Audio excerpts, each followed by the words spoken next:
안녕하세요. 저는 30대 중반에 접어든 아직은 살 날이 더 많이 남아있는 여성입니다.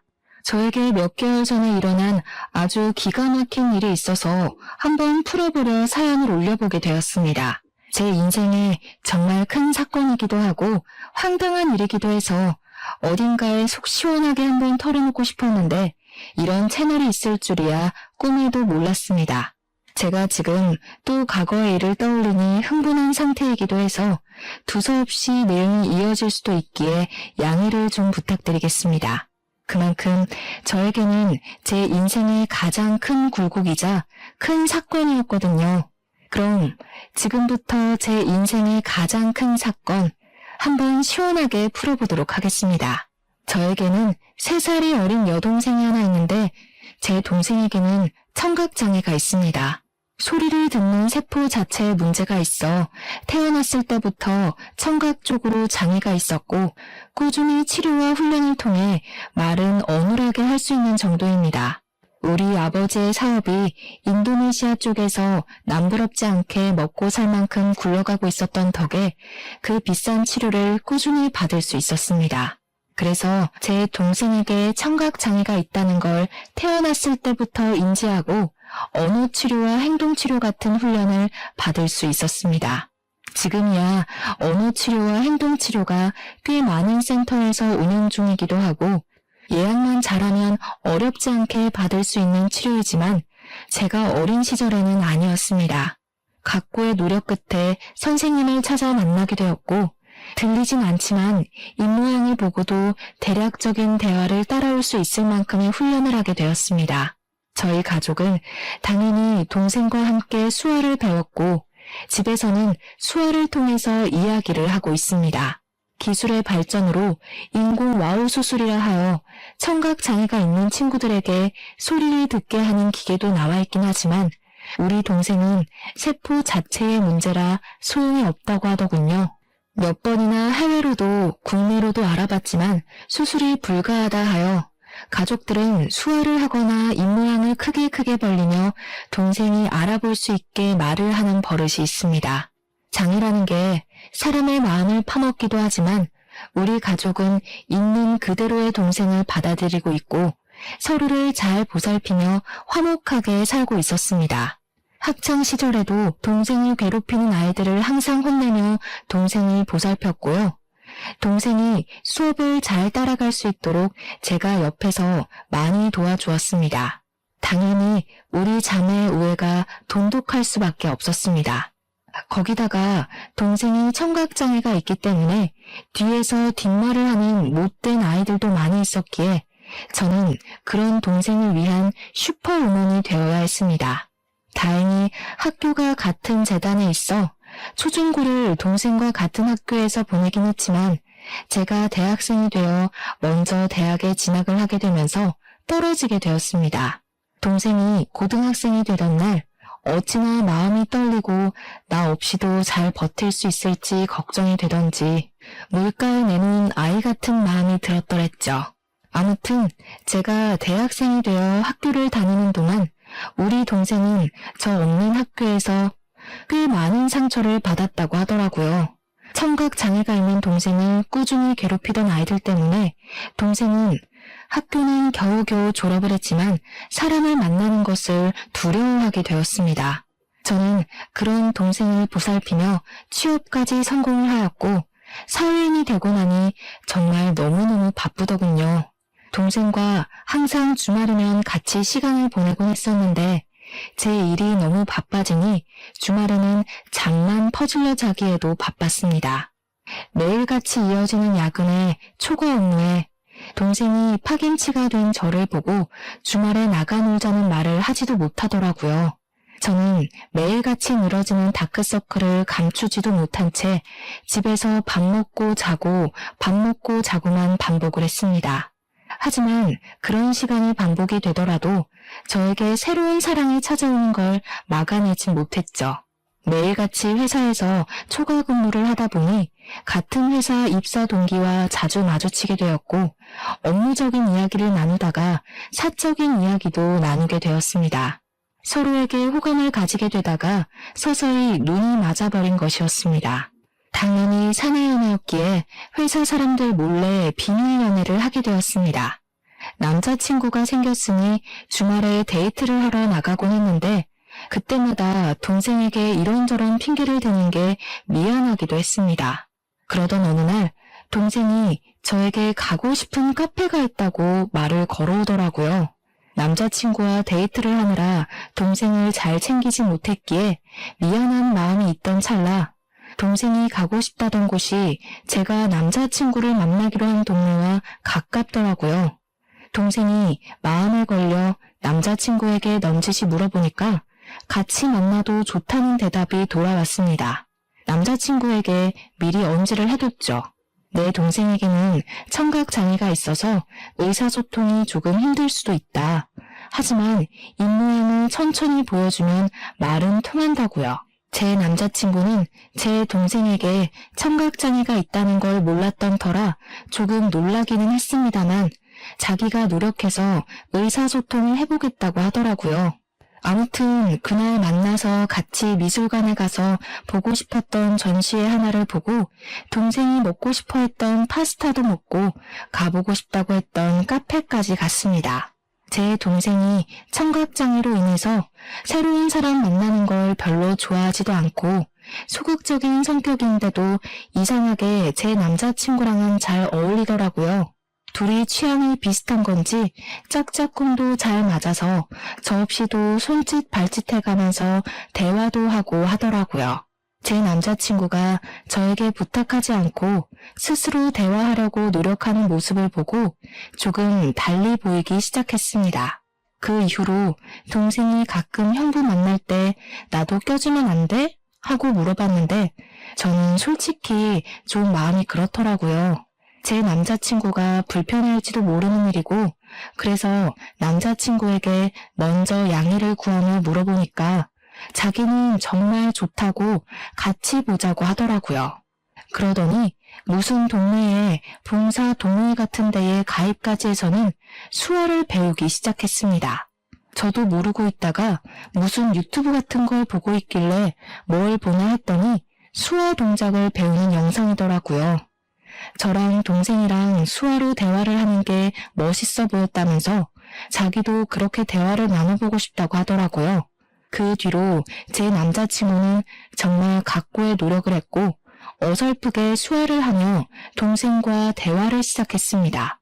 제 동생 또한 그런 남자친구의 행동에 감동을 받았는지 둘이 둘도 없는 친구가 되었습니다.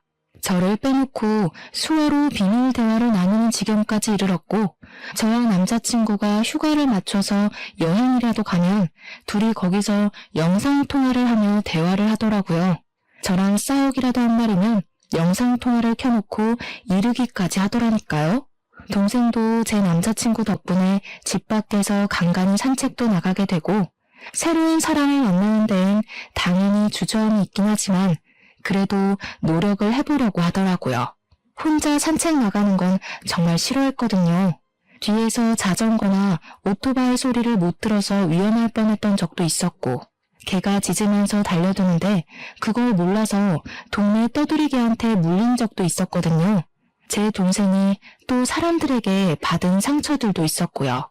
예를 들면 입모양만 봐도 대강 무슨 말을 하는지 다 알 수 있는데 청각장애가 있다고 하니 앞에서 무시하는 말을 하고 그런 거죠. 얼굴은 예쁘장하게 생겨서 귀머거리냐고 불쌍하다고 하는 말들이요. 동생이 입모양으로 다 알아볼 수 있으니 자연스럽게 의기소침해지고 소극적인 사람으로 변해버린 거죠. 하지만 제 남자친구가 편견 없이 대해주고 자기를 위해서 수학까지 배우는 노력을 했으니 얼마나 신이 났겠습니까? 거기다가 우리 가족들은 영상통화를 해볼 생각을 하지 않았었는데 남자친구가 나서서 하니까 뭔가 보기가 좋더라고요. 저도 진짜 고마운 마음이 엄청 많이 들었고요. 남자친구가 영업부 특성상 출장이 꽤 많았는데 그럴 때마다 우리 가족 선물도 챙겨오고 했습니다. 동생을 위해서 따로 준비한 선물들을 보면서 어떻게 이 남자를 싫어할 수 있을까 진짜 진국이다 싶었던 거죠. 그렇게 2년을 만나고 나니까 동생이 저에게 넌지시 찔러보더라고요. 언니는 결혼 생각 없어? 이러면서요.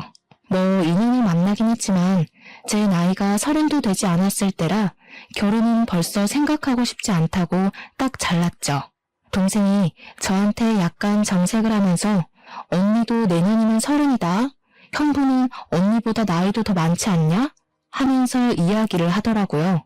결혼에 대해 진지하게 생각을 좀 해보라며 이야기를 하니까 진짜 그럴 나이가 됐나 싶기도 하고 말이죠.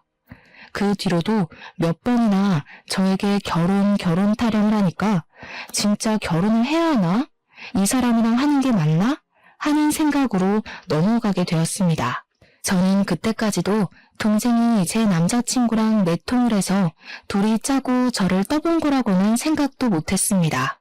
남자친구가 저보다 4살이 연상이었기에 집에서도 슬슬 결혼 이야기가 나오고 있었나 봐요. 남자친구한테 계속 결혼할 여자 없어? 선이라도 알아봐줘? 하면서 집안 어르신들이 이야기를 하니까 제 의견을 한번 들어보고 싶었던 거죠. 저랑 결혼을 하고 싶긴 하지만 제가 아직 29살이고 의중을 모르니까 동생과 함께 짜고 떠본 것이었습니다. 동생이 한 3개월 만에 결혼 노래를 부르니까 한 해가 더 지나고 제 나이 30에 결혼을 한번 해볼까 싶은 마음이 들었습니다. 동생한테 지금 결혼하면 후회하지 않을까? 남자친구가 너무 좋은데 그냥 결혼할까? 하고 이야기를 하니 고개를 막 끄덕이더라고요. 빠른 거 아니라고, 지금 결혼해도 후회하지 않을 거라고, 형부 너무 좋은 사람이라고 하면서요. 둘이 짜고 치는 고스톱이라는 걸 알게 된 건 남자친구가 딱 3주 뒤에 저에게 프로포즈를 해서 알았습니다. 동생이 저에게 어떤 프로포즈를 받으면 감동받을 것 같냐, 뭐 이런 걸 물어봤었거든요. 아주 종합 선물 세트로 준비를 했길래 눈치를 못 챌 수가 없었죠. 남자친구한테 물어보니까 차일게 걱정돼서 도움을 좀 받았다고 이야기를 하더라고요. 우리 처제가 내 편이라 정말 다행히 하면서 웃는데 그 모습까지 귀여워 보여서 이 남자랑 결혼해도 되겠구나 하는 마음이 들었죠. 프로포즈를 수락하고 우리 집에 인사를 드리러 남자친구가 오기로 했는데 그날 점심부터 동생이 막 부산스럽게 준비를 하더라고요. 형부 될 사람이 정말 좋은 사람이라고 부모님께 막 나서서 이야기를 하는데 그런 애가 아닌데 칭찬을 하니까 부모님도 좀 놀라시고요. 제 동생이 가족 이외의 사람에게 이렇게까지 정을 붙이고 마음을 털어놓은 적이 없는 애라 놀라실 만도 하셨겠죠. 부모님께서는 우리 집은 인성 댕댕이만 잘 잡혀있으면 만사 오케이라고 하시면서 본 적도 없는 남자친구가 마음에 든다고 하셨습니다. 또 제 남자친구가 넉살이 워낙 좋은 사람이라 오자마자 큰절부터 올리고 밥도 고봉밥으로 2그릇이나 먹었습니다. 대화하는 내내 분위기를 얼마나 익살스럽게 잘 이끌고 가던지 저희 부모님도 푹 빠지셨죠. 거기다가 저희 아버지와 술을 한잔하는데 둘이 죽이 너무 잘 맞는 거예요. 둘 다 만취해서 노래방 가자 하더니 정말 온 가족 다 끌고 노래방 가서 신명나게 놀았습니다. 제 동생은 들리지도 않는데도 혼자 탬버린 들고 춤까지 추더라니까요. 진짜 한 6개월치 웃을 거 그날 하루에 다 웃었다고 해도 과언이 아니었습니다. 아무튼 그날 우리 집에서 인사도 잘 드렸고 저도 예비시댁에 방문을 해서 인사를 드리기로 했는데 그제야 남자친구가 이야기를 털어놓더라고요. 사실 그동안 숨기려고 했던 건 아닌데 말하지 못한 게 있다면서 예비시댁의 집안 사정에 대해 이야기를 하기 시작했어요. 남자친구가 어릴 때 아버지께서 돌아가시고 집안의 가장 노릇을 쭉 해왔다고 하더라고요. 당연히 형편이 좋지 못해 대학도 못 갔고 바로 부사관으로 입대를 해서 군 생활을 하다가 27살에 전역을 했다고 하더군요. 할 줄 아는 게 없어서 2년 동안 각고의 노력 끝에 자격증들을 줄줄이 따게 되었다고 했습니다. 지금 회사에 입사를 하게 된 것도 고졸 전형으로 입사를 한 거라며 미리 말을 못해서 미안하다고 하는 겁니다. 아버지께서 돌아가실 때 빚을 좀 남겨놓고 가서 그 빚을 갚으라 여태 모아둔 돈이 별로 없다고 하면서요. 저는 솔직히 너무 놀랐죠. 거의 3년을 만났는데 그동안 그런 사정을 단 한 번도 비치지 않아서 몰랐거든요. 항상 깔끔하게 옷을 입고 다녔고 마음에 공허함이 있다거나 어딘가 부족하다, 모자라다 하는 느낌이 전혀 없어서 짐작도 하지 못했었습니다. 그것도 결혼 직전에 와서 그런 이야기를 하니까 순간 마음이 흔들리는 건 어쩔 수가 없더라고요. 제 눈에 동공지진이 일어날까 제 손을 딱 잡으면서 이야기를 하더라고요. 자기가 15년 동안 빚을 갚았다고, 고등학교 2학년 때부터 아르바이트를 해서 돈을 벌었다고요.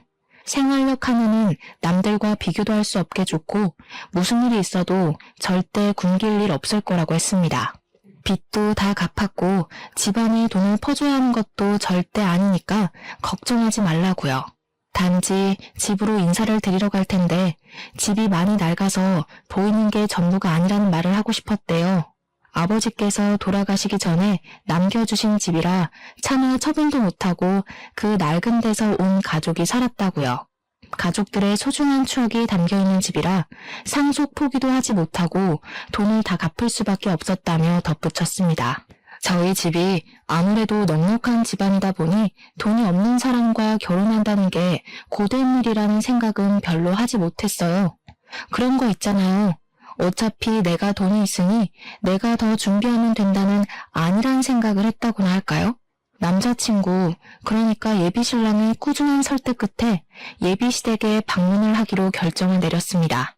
양손 무겁게 가라는 부모님의 말에 선물을 잔뜩 준비해서 예비시댁에 방문을 했는데 조금 놀랍긴 하더라고요. 벽지에는 곰팡이가 죄다 쓸어 있었고 문 경첩은 뜯어져 나가서 문이 덜렁덜렁 붙어있는 수준이었습니다. 현관문은 옛날 빌라처럼 철문으로 되어 있었는데 누가 발로 찬 건지 망치질을 한 건지 우글우글 찌그러져 있었고요. 제가 찌그러진 문을 바라보고 있으니까 예비 시모가 다가와서는 어휴 저걸 고친다는 걸 여태까지 까먹었다고 하시면서 멋쩍게 이야기를 하시더라고요. 예전에 빚쟁이들이 문 열라고 하도 발로 차서 저렇게 됐다고 웃으면서 이야기를 하시는데 저는 속으로 시겁했죠 뭐. 어떻게 발로 차면 문이 저 모양이 되나 싶을 정도로 찌그러져 있었거든요. 제가 방문을 하긴 했는데 시댁이 진짜 냉골이더라고요. 너무 추워서 팔에 소름이 쭉 돋을 정도였다고나 할까요? 제가 약간 으슬으슬해하니까 예비신랑이 예비신우한테 보일러를 좀 떼지 왜 이렇게 집이 춥냐고 한 소리를 했습니다. 그러니 예비신우가 눈을 살짝 흘기면서 돈 아껴야지 무슨 보일러니? 하면서 씻을 때나 잠깐 틀면 된다고 하시더라고요. 저보고 춥냐고 묻더니 집에서 입는 겉옷이 있다고 예비신랑이 군대에서 입었을 법한 깔깔이 같은 걸 하나 쓱 주시더라고요. 저는 집에서 입는 겉옷이 있다는 사실에 2번 놀랐죠. 거기다가 그 옷에서 나는 이상한 쩐내에 3번 놀랐습니다. 쿰쿰하고 뭔가 지린내 같은 쩐내가 나서 도저히 못 입겠다 싶어서 예비 시모에게 돌려드렸어요. 저녁이나 먹자고 하시길래 제가 뭐 도와드릴 건 없나 하고 기웃기웃하니까 예비 신랑이 앉아있으라고 하대요. 그 말에 예비 시모가 저한테 부잣집 아가씨라던데 그 손으로 뭘 하겠냐고 가만히 있는 게 돕는 거라고 하시더라고요. 그 말을 듣는데 약간 기분이 쎄한 것이 저를 별로 마음에 안 들어 하시나 싶기도 했습니다. 저녁밥이라고 대충 상을 차려주셨는데 물론 저희 집과는 가정환경 자체가 차이가 나니까 그럴 수 있다 생각은 하면서도 영 기분이 별로인 거예요. 치킨 볶음밥 같은 거랑 김치만 냅다 올려져 있는 상이었는데 예비 시모가 우리 집 김장김치가 정말 맛있다면서 밥 2공기 먹어도 된다고 하시더라고요. 제가 밥을 젓가락으로 뒤적거리다가 이거 치킨이에요? 하고 물어봤더니 예비 시모 하는 말이 어제 치킨 시켜 먹고 남은 걸로 볶았다고 하시더군요. 음식 남기는 거 벌 받는 거라면서 환경 보호해야 된다고 덧붙이시는데 제 얼굴이 다 빨개지더라고요. 물론 제가 상다리 부러질 만큼의 식사를 기대한 건 아니지만 남은 치킨으로 만든 볶음밥에 김장김치 덜렁 있는 건 아무리 생각해도 아니잖아요. 제 표정이 점점 굳으니까 예비신랑이 안절부절하는데 저는 그러면 제가 사온 고기라도 구워주실 줄 알았거든요. 근데 그 고기는 나중에 우리 딸 오면 구워 먹어야지 하면서 냉장실로 직행하더라고요. 도저히 입맛이 없어서 밥 한 술 뜨지도 않고 수저를 탁 내려놨습니다. 그러니 그제야 예비 신랑이 예비 신우한테 화를 내더라고요. 아니 엄마, 내가 어제 준비 좀 잘해달라고 10만 원 드렸잖아요. 그 돈으로 장도 보고 하시라고요. 어제 네 조카들 놀러왔던 거 몰라서 그래? 걔네도 힘들게 사는데 내가 장이나 보고 그럼 되겠니? 네 조카들 필요한 거 사라고 내가 용돈 줬다. 예비 신랑이 아니 그 돈을 그렇게 쓰면 어떡하냐 하면서 이야기를 하는데 대뜸 저한테 화살이 돌아오더라고요. 예비 신우가 저를 딱 보면서 말을 이어가셨습니다. 나한테 딸이 하나 있는데 우리 마지야 마지. 걔가 어릴 때 시집가서 애들도 좀 크고 그러거든. 걔네도 고생하는데 돈은 없고 아무튼 학원 가야 하는데 돈 없다 난리를 쳐서 내가 용돈 좀 줬어. 아직 결혼도 안 한 사이에 서운하거나 뭐 그런 거 아니지? 그 자리에서 제가 어떻게 서운해요 하겠습니까? 막말로 그건 서운한 게 아니라 저에 대한 예의가 없는 거라고 생각했어요. 손님 불러다 놓고 치킨 볶음밥에 김장김치라니 기가 차서 원. 제가 그냥 아무 소리 안 하고 가만히 있으니까 예비 신우도 좀 민망했는지 그래 뭐 아가씨 돈도 아닌데 하고 넘어가시더라고요. 그 말에 기가 막혀서 표정만 더 굳어버렸습니다. 그렇게 찜찜한 자리를 뒤로하고 나왔는데 고민이 엄청나게 되더라고요. 우리 집에서는 이만한 남자 없다, 빨리 결혼해라 하는데 시댁 분위기는 세상에서 가장 구질구질한 느낌이고 그런데 또 한편으로는 결혼해서 시댁 식구들 만나봐야 1년에 몇 번이나 보겠나 싶기도 하고 그래서 결혼 준비를 시작하게 되었습니다. 이제 와서 결혼 못하겠다. 너랑 나랑 집안 차이가 너무 심하다 하기에는 시간이 너무 흘러버린 탓도 있었고요. 결혼을 하기로 하고 청첩장도 다 찍고 집을 구하러 다니는데 신혼부부 전세자금 대출 이자율이 생각보다 너무 높았습니다. 예비 신랑이나 저나 둘 다 기본소득 이상으로 벌고 있어서 그런지 혜택 받을 수 있는 게 거의 없었습니다. 거기다가 아버지 사업체까지 있으니 더 그런 거예요. 결국 제가 골머리를 썩으니까 아버지께서 눈치를 채시고 먼저 말을 해주셨습니다. 사실 제가 동생에게만 슬쩍 이야기를 했는데 동생이 아버지께 이야기를 했더라고요. 언니가 집 때문에 고민이 많아 보인다고요. 아버지께서 저한테 집을 해주시겠다고 그러니 너무 대출 받는 거에 신경 쓰지 말라고 해주셨습니다. 저야 너무나도 감사했죠. 제일 중요한 집 문제가 해결되고 나니까 알턴 일을 뺀 기분이었습니다.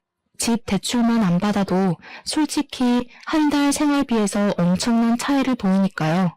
그렇게 모든 준비가 끝나고 결혼식 날이 왔는데 저는 신부 대기실에 내내 있느라 동생에게 무슨 일이 생겼는지 알 수가 없었죠. 근데 신부 대기실에 찾아온 동생의 낯빛이 너무 안 좋더라고요. 그래서 무슨 일 있었냐고 물어보니까 동생이 고개를 절레절레 젓더라고요. 근데 이 언니들의 감이라는 게 있으니까 동생에게 뭔가 있는데 숨기고 있다는 느낌을 세게 받았습니다. 저한테 결혼식 잘하라고 수어로 말을 하길래 저도 알겠다고 대답을 하고 있는데 신우가 신부 대기실에 들어오더라고요. 저희 자매가 수화로 이야기를 하고 있으니까 갑자기 어머 하더니 옳게 지금 동생 장에 있는 거 티내는 거야? 하더라고요. 순간 내가 무슨 말을 들은 건지 싶어서 신우한테 지금 뭐라고 했냐고 되물었더니 인상을 팍팍 쓰더라고요. 우리 동생이 그 찰나에 어깨를 움츠리는 걸 보고 이 망할 신우가 내 동생한테 뭔 짓을 했나 싶었습니다. 제가 빤히 신우 얼굴을 보고 있으니까 신우가 하는 말이 결혼식 입구 앞에서 사돈어른이랑 사돈처녀가 수화로 대화를 하더라고 하면서 운을 뗐어요. 그런데 자기 쪽 친척이 신분의 집안에 벙어리가 있냐고 물어봤다면서 그래서 벙어리가 아니라 기모거리라고 했다고 이야기를 하는 겁니다. 순간 심장이 벌렁벌렁하면서 화가 엄청나게 나더라고요. 근데 신우가 거기서 멈추지 않고 선을 넘더라고요. 자기네 친척이 그런 거 다 유전병 아니냐고 물어봤다면서 동생이 장손인데 하자 있는 집에 장가 보내는 거 아니냐고 난리를 쳐서 자기가 곤란했다고 하더라고요.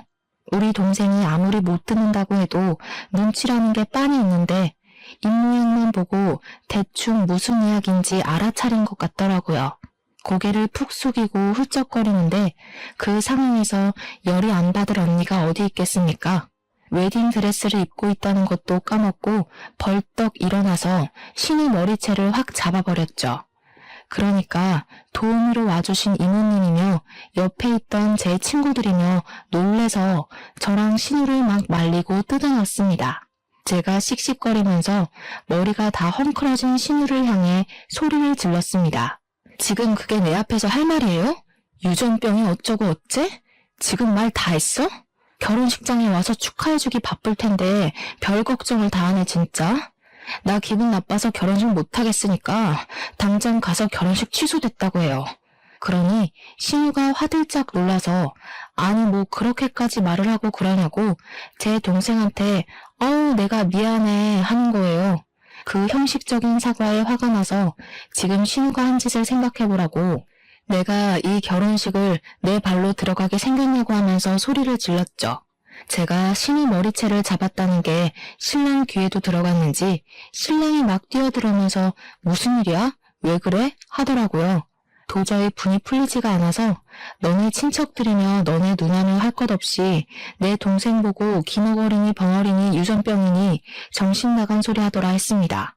내가 지금 이 말을 듣고도 결혼식장에 들어가는 게 맞겠냐고 나 결혼 안 하겠다고 하니까 신랑이 신우 째려보면서 누나 하더라고요. 어떻게 사람이 그런 소리를 아무렇지 않게 하냐고 신우가 내 눈앞에 있으면 결혼식 안 하겠다고 했죠. 그 말에 신우가 놀래서 지금 동생 결혼식장에서 자기를 쫓아내는 거냐고 그런 말도 못해? 내가 못할 말 했어? 하길래 또 열받아서 성큼성큼 갔어요. 머리채를 쥐어잡으려고 하니까 신우가 놀래서 피하더라고요. 신랑이 신우 보고 동생 결혼식 망하게 생겼는데 자존심 부릴 일이 남았냐면서 신우를 쫓아냈습니다. 진짜로 신우는 저의 결혼식장에 못 들어왔어요. 제가 신우 있으면 결혼 안 하겠다고 하고 대기실에 눌러 앉아버렸거든요. 신우 쫓아낸 거 확인하고 나서야 식이 시작이 되었고 찜찜한 마음은 그대로 제가 떠안게 되었죠 뭐. 결혼식이 끝나고 신혼여행길에 오르는데 제가 기분이 영 안 풀려서 동생한테 이야기를 했어요. 절대로 그런 이야기에 마음 쓰지 말라고. 못 배워먹은 인간들이 하는 말 귀담아 듣지 말라고 했죠. 그러고 비행기를 탔는데 남편이 저한테 그러는 거예요. 못 배워먹은 인간들이라고 한 거 사과하라고요. 제 남편이 대학을 못 나왔다고 했잖아요. 그래서 그런지 공부에 대한 자격지심을 좀 부리긴 했어요. 고졸 전형이랑 대졸 전형이랑 연봉 차이가 좀 있거든요. 남편이 영업부라 실적은 괜찮은데 기본급에서 차이가 나니까 대졸 전형자들이랑 크게 월급 차이가 나지 않았거든요. 거기다가 공부를 못해서 대학을 못 간 게 아니라 돈이 없어서 못 간 것이니 그럴 만도 했죠. 하지만 저도 제 동생이 그런 모욕을 당했는데 자존심이 있죠. 어떻게 냅다 사과를 하겠습니까? 저도 의견을 굽히지 않았고 사과는 못하겠다고 했습니다.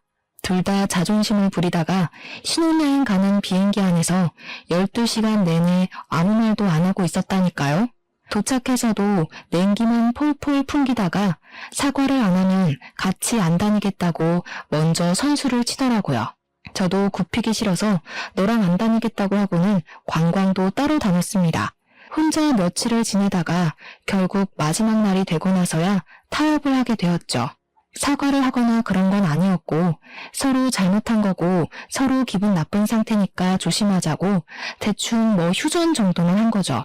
근데 둘 다 서로의 가족에 대해 그렇게 말한 게 앙금으로 남아서 혼인신고를 원래 신혼여행 다녀오면 바로 하기로 했었는데 조금 미루기로 했어요. 남편도 제가 꿋꿋하게 사과를 하지 않고 자존심을 부리니 혼인신고를 미루는데 동의하더라고요. 보통은 신혼여행을 다녀오면 시댁과 친정 인사를 드리러 가잖아요. 근데 결혼식 날 그런 소동이 있었는데 시댁 인간들 얼굴이 보고 싶었겠습니까? 남편도 뭐 저랑 별반 다르지 않은 것 같았고요. 그냥 일이 바빠서 인사드리러 갈 시간이 없다고 대충 둘러대고는 저는 우리 집으로, 남편은 시댁으로 각자 가서 선물 줄 거 주고 돌아왔습니다. 끼를 볶아도 시원치 않은 신혼 기간에 서로 서먹서먹해진 거죠. 연애할 때도 이렇게 싸워본 적이 없었기에 저희는 어떻게 풀어야 할지 방법도 모르고 있었습니다. 그렇게 한 달이라는 시간이 좀 지났을까? 신우가 갑자기 할 이야기가 있다면서 시댁으로 오라고 부르더라고요. 그 곰팡이 쓸어있는 냉골 같은 집에 갈 생각을 하니까 너무너무 싫었지만 피하는 것도 하루 이틀이지 불렀는데 가야죠. 퇴근하고 남편이랑 같이 찾아가니까 신우가 그러더라고요. 예, 너네 집 말이다. 아무리 사돈어른이 해줬다고 해도 그렇지 어떻게 부부간에 정도 없이 딱 네 명의로 했니? 저희 아버지께서 제 결혼 선물로 해주신 건데 당연히 제 명이죠? 그러면 세금을 좀 많이 내야 하지 않니? 우리 아들 명의로 했으면 세금도 덜 내고 얼마나 좋아. 세금이 다 똑같죠. 얘가 뭘 모르네. 우리 아들이 산 것처럼 매매 형식으로 꾸몄으면 얼마나 좋니? 너한테 가면 상속세도 물어야 할 텐데 당연히 세금이 더 나오지. 애가 헛똑똑이야. 저희 아버지께서 사업체를 운영하고 계신데 지금 탈세를 하라고 하시는 거예요. 어차피 세금도 저희 아버지께서 다 내주셨는데 뭐가 문제라는 거죠? 아버지께서 저한테 돈 쌓아두면 뭐하냐고 딸한테 주는 건 아깝지 않다고 하셨거든요. 그래? 처가 사랑은 사위라던데 사위한테도 아깝지 않으시겠지? 우리 아들 정말 장가 하나는 기가 막히게 갔나 보다. 생각해보니까 사돈네는 전부 딸만 있잖아. 사업은 자고로 남자가 해야 제대로 굴러가는 법인데 사돈 댁에는 아들이 없으니까 우리 아들한테 딱 물려주면 되겠다 싶은 생각이 들더라고. 그 말을 듣는데 욕심낼 걸 욕심내야지 진짜 기가 막히더라고요. 가뜩이나 시댁에 대한 인식이 바닥을 치고 있는데 저런 욕심까지 내니까 저게 사람인가 하는 생각도 들고요. 결혼한 지 한 달 막 지났는데 왜 남의 집 사업에 관심을 가지고 욕심을 내는지. 저희 아버지께서는 기업은 기업인이 운영해야 한다는 주의셔서요. 가족들에게 승계할 생각 전혀 없으시고요. 나중에 은퇴하실 때 전문 경영인 두실 거래요. 아니 왜? 그 귀한 사업체를 남에게 맡기니? 우리 아들이 얼마나 노력해서 지금 회사에 입사했는지 너는 알지?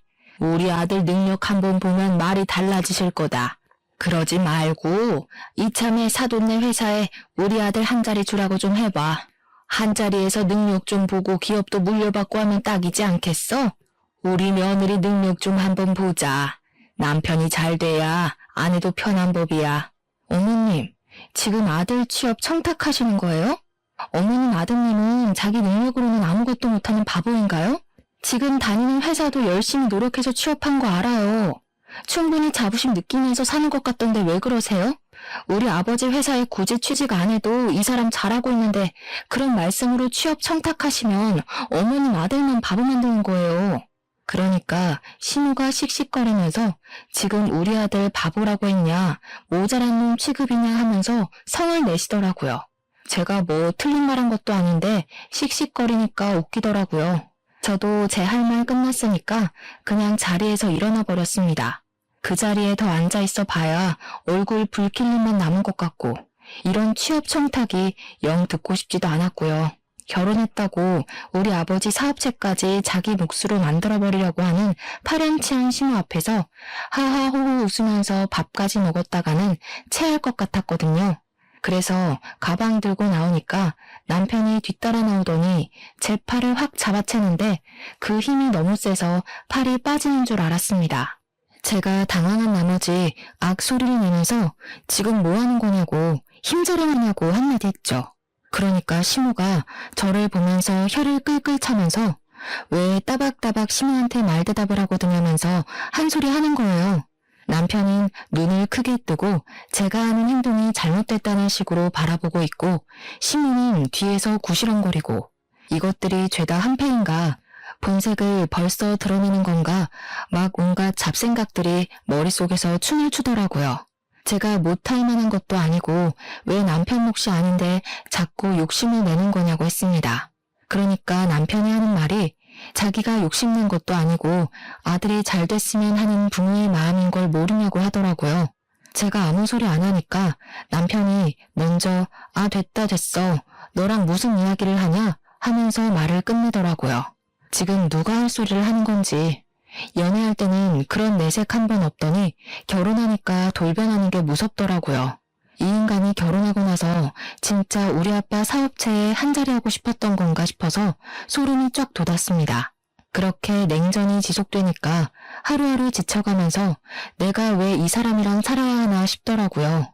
어차피 혼인신고도 안 했는데 그냥 헤어질까 하는 찰나에 동생에게서 연락이 왔습니다. 자기가 아버지 회사에 출근을 하게 됐다고. 형부 덕분에 기운도 차렸고 새로운 걸 해보고 싶은 마음에 컴퓨터 학원을 다니면서 워드 자격증을 땄대요. 정정당당하게 이력 써놓고 면접 보고 합격해서 출근하게 되었다고 하는데 마음이 다 뭉클하더라고요. 그런 와중에 남편이 저에게 화해의 제스처를 보냈고 언제까지 이렇게 말없이 살 거냐고 숨이 막힌다고 하더라고요. 그러면서 서로 오해가 있는 걸 풀었으면 좋겠다고 주말에 같이 캠핑 카라반 같은 걸 예약했다고 거기나 놀러 가자고 하더라고요. 또 남편이 먼저 손을 내미니까 그러자 싶어서 주말에 마트에 가서 장을 보고 카라반에 가기로 했습니다. 원래 캠핑의 묘미는 고기를 구워 먹는 거니까 장을 보는데 남편이 고기를 무슨 2근을 사는 거예요. 둘이 먹을 건데 뭐 이렇게 많이 사는 거냐 하는데 소고기 먹을까? 하면서 한우 비싼 걸 잡더라고요. 원래 캠핑의 묘미는 삼겹의 목살이다 하면서 돼지고기로 골랐죠. 소고기는 숯불에 다 늘어붙거든요. 남편이 너무 과하게 사길래 말리다가 포기하고 장을 봐서 캠핑 카라반으로 갔는데 참나 거기 신우가 떡하니 와 있대요. 저 보자마자 장 많이 봐왔냐고 하는데 진짜 욕이 나오더라고요. 화해 제스처는 개뿔, 신우 식구들 먹일 장만 잔뜩 봐서 강꼴이 된 거죠. 진짜 떨떠름하게 바비큐 준비해서 술까지 차리고 고기를 굽기 시작했는데 제가 아무것도 안 하고 가만히 있었어요. 원래 캠핑 같은 데 가면 남편이 고기 굽잖아요. 제가 상까지 차렸는데 고기까지 구워야 하나 싶었던 거죠. 근데 그걸 보더니 신우가 저한테 공주님이 따로 없다고 비꼬대요. 일부러 못 들은 척하고 무시했죠. 그러니까 신우가 뭐라는 줄 아세요? 그쪽 집안 귀머거리인 거 내가 유전이랬지? 혹시 우리 올케도 내 말이 안 들리나? 그 말을 참고 넘어갈 사람이 과연 몇이나 될까요? 당연히 저도 참지 않았습니다. 결혼식 날 머리 뜯긴 게 부족했나 봐요. 그 주둥아리로 지금 뭐라고 하신 거예요? 뭐? 주둥아리? 제정신이냐? 너 우리 누나한테 그게 무슨 말버릇이야? 올케, 집 좀 산다고 내 동생 너무 무시하는 거 아니야? 고기는 여자가 구워야지. 그리고 소고기도 아니고 삼겹살이 뭐니? 격 떨어지게. 그런데 더 짜증나는 건 심외부였어요. 옆에서 살살 부추기면서 하는 말이 장모님이 그러던데 취업시켜달라던 건 무시하고 귀머거리 동생만 취직했다며? 하면서 자기도 이직하고 싶다는 겁니다. 만년 과장으로 살 수는 없고 어디 이사나 전무자리 좋은 데 있으면 자기랑 저희 남편 취업 좀 시켜달라고요. 열이 뻗쳐서 말로 싸우기를 포기하고 사왔던 돼지고기 2근을 전부 심해부 신우 남편의 얼굴을 향해 던졌습니다. 다들 생고기를 처맞고 깍깍거리는데 저도 씩씩거리면서 할 말 다 했죠. 아줌마는 여자 아니야? 시자 붙었다고 시킬 생각만 하네. 그러지 말고 손수 모범은 좀 보이던가. 그리고 전무나 이사? 아저씨가 할 줄 아는 게 뭐가 있다고 그 자리를 달래? 우리 아빠 회사가 무슨 구멍가게인 줄 알아? 능력이 있어야 뭘 시켜주든지 말든지 하지. 취업 청탁은 누가 하는 건데 지금 누구 보고. 내 동생은 당당하게 이력서 넣고 합격한 거거든? 진짜 살다 이런 개차반의 무식한 인간들 처음 본다. 그러니 남편이 뭐? 무식? 내가 그런 소리 하지 말랬지? 하면서 달려들더라고요.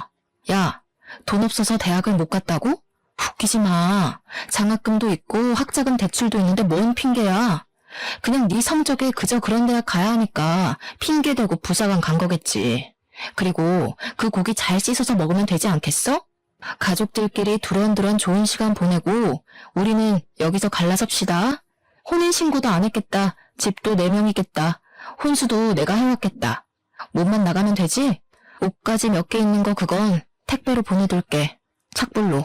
남편이 뒤에서 부들부들 떨면서 진짜 가면 이혼이야 하는데 저는 이미 갈라서기로 결심했는걸요. 그대로 운전해서 신혼집 비밀번호부터 바꿔버리고 대충 짐 싸서 친정으로 도망을 왔습니다. 친정 부모님이 놀라시긴 했지만 제가 차근차근 모든 일을 이야기하니까 아무 소리 하지 않고 잘 왔다고 해주셨어요. 그 와중에도 카라반에서 1박을 하고 온 건지 다음날 집 비밀번호 뭐냐고 난리치는 거 내 집에 자꾸 들어가려고 하면 가택 침입으로 고소하겠다고 했습니다. 친정집에서 출퇴근을 하는데 같은 회사를 다니고 있으니까 회사에서도 계속 찾아와서 난리를 치더라고요. 한 열흘 지나니까 저도 스트레스를 받고 아버지께서 저한테 그러지 말고 아버지 회사에 들어오는 게 어떠냐고 하셨습니다. 회사에 바로 사표 던지고 아버지 회사에 낙하산으로 들어가기로 했죠. 사표 내고 오전 중에 신혼집 가서 남편 물건 택배로 보내고 나왔는데 오후에 퇴근하고 나서 또 비밀번호 타령하길래 바로 경찰 불렀습니다. 혼인신고도 안 했으니까 가택 침입으로 조사를 받게 됐고 그제야 제가 물을 마음이 없다는 걸 알았는지 갑자기 잘못했다고 하대요. 소 잃고 외양간 고치는 것도 아니고 저는 이미 결심이 섰기 때문에 싹 무시했습니다. 며칠이 더 지나자 이번에는 시모가 재산 분할을 해달라고 연락이 온 거예요.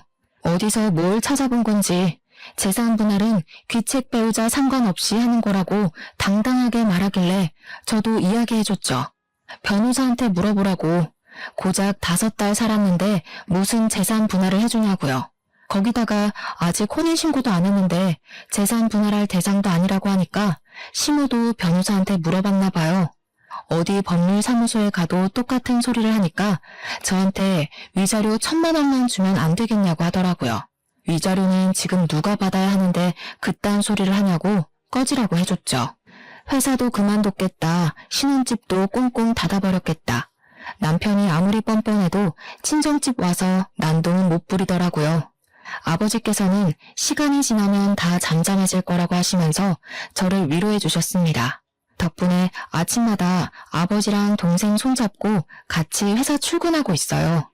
이혼이랄 것도 없는 제 짧은 동거 생활 5개월을 이렇게 청산하고 벌써 3개월이라는 시간이 더 흘렀습니다. 아직까지도 가끔은 야밤에 자니? 하면서 문자가 오긴 하는데 나중에 스토커 짓이라도 하면 고소하려고 증거로 남겨주고 있습니다. 전 회사에서도 수근수근 거린다는데 언제까지 붙어있나 두고 보려고요. 저는 아버지 회사에서 출퇴근 잘하면서 동생과 같이 주말에 놀러도 가고 시간을 잘 보내고 있답니다. 남자라면 치가 떨리지만 그래도 가족들은 좋은 사람 만나서 재혼하길 바라는 듯 하시네요. 그건 시간을 두고 천천히 생각해보면 되겠죠? 앞으로는 겉과 속이 다른 사람은 피하고 싶어요, 정말. 아주 짧은 결혼 생활이었지만 비혼도 나쁘지 않은 선택이라는 결심에 힘을 실어준 시간이었습니다. 여러분들도 현명한 결혼 준비 혹은 비혼 준비하시길 바라면서 제 이야기는 여기서 마치도록 하겠습니다.